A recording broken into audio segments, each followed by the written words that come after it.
নমস্কার বন্ধুরা, সকলকে আমার চ্যানেলে স্বাগত। রাজ্যের সমস্ত ধরনের সরকারি কর্মচারীদের পাশাপাশি সমস্ত ধরনের পেনশনার এবং সমস্ত ধরনের ফ্যামিলি পেনশনারদের বহু প্রতীক্ষিত ডিএ মামলাটি এই মুহূর্তে সুপ্রিম কোর্টে বিচারাধীন অবস্থায় রয়েছে এবং সুপ্রিম কোর্টে এই বহু প্রতীক্ষিত মামলাটির আজকে অর্থাৎ 14/5/2025 শুনানির জন্য দিন ধার্য করা ছিল।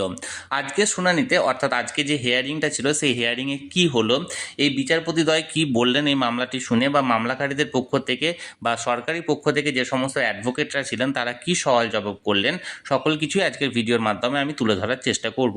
ভিডিওটি আজকে ডিএ কেসের হিয়ারিং নিয়ে অত্যন্ত গুরুত্বপূর্ণ, তাই প্রথম থেকে শেষ পর্যন্ত অবশ্যই ধৈর্য সহকারে দেখবেন এবং ভালো লেগে থাকলে অবশ্যই একটি লাইক করবেন এবং সকলের সঙ্গে শেয়ার করবেন। আর সেই সাথে এই চ্যানেলে যদি প্রথমবার হয়ে থাকেন এই রকমের ইনফরমেটিভ ভিডিও আরও দেখার জন্য যারা এখনও পর্যন্ত এই চ্যানেলটিকে সাবস্ক্রাইব করেননি তারা অবশ্যই চ্যানেলটিকে সাবস্ক্রাইব করে নিতে ভুলবেন না।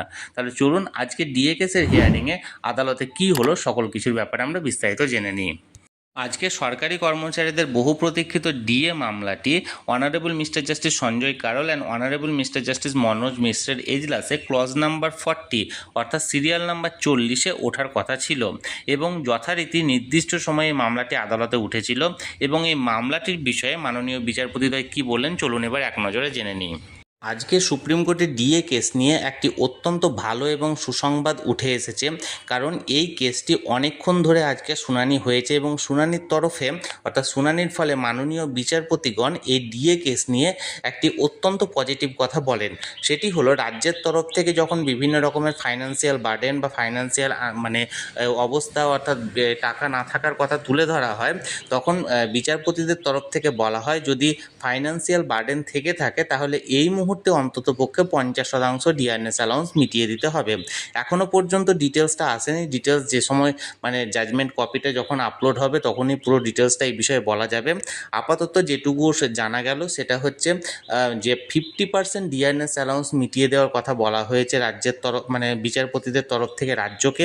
এবং সবথেকে যে ভালো বিষয় আর একটি বলা হয়েছে সেটা হলো এই মামলাটির পরবর্তী শুনানি আগামী পরশু অর্থাৎ 16ই মে শুনানির জন্য আবার ধার্য করা হয়েছে। এখন দেখার বিষয় 16ই মে কী হচ্ছে। আর এর পাশাপাশি আজকের যে শুনানিতে জাজমেন্ট কপি সেটা পাওয়া গেলে আমি বিস্তারিত ভিডিও নিয়ে আসছি যে আজকে তুলনামূলকভাবে কতটা আলোচনা হয়েছে, কি কি বলা হয়েছে সকল কিছু বলে দেব। আপাতত এইটুকু খবর পাওয়া যাচ্ছে যে যাদের তরফ থেকে এইটুকু বলা হয়েছে। তাহলে বন্ধুরা, ডিআরএস অ্যালাউন্স নিয়ে যে মামলাটি আজকে চলছিল তার শুনানি ছিল, শুনানিতে কী হলো সেটা সরাসরি আমি আপনাদেরকে বললাম। আপনাদের যদি ভালো লেগে থাকে অবশ্যই ভিডিওটিকে লাইক করুন এবং সকলের সঙ্গে শেয়ার করুন। আর সেই সাথে এই চ্যানেলে যদি প্রথমবার হয়ে থাকেন অবশ্যই চ্যানেলটিকে সাবস্ক্রাইব করে রাখুন। ধন্যবাদ, দেখা হচ্ছে পরের ভিডিওতে।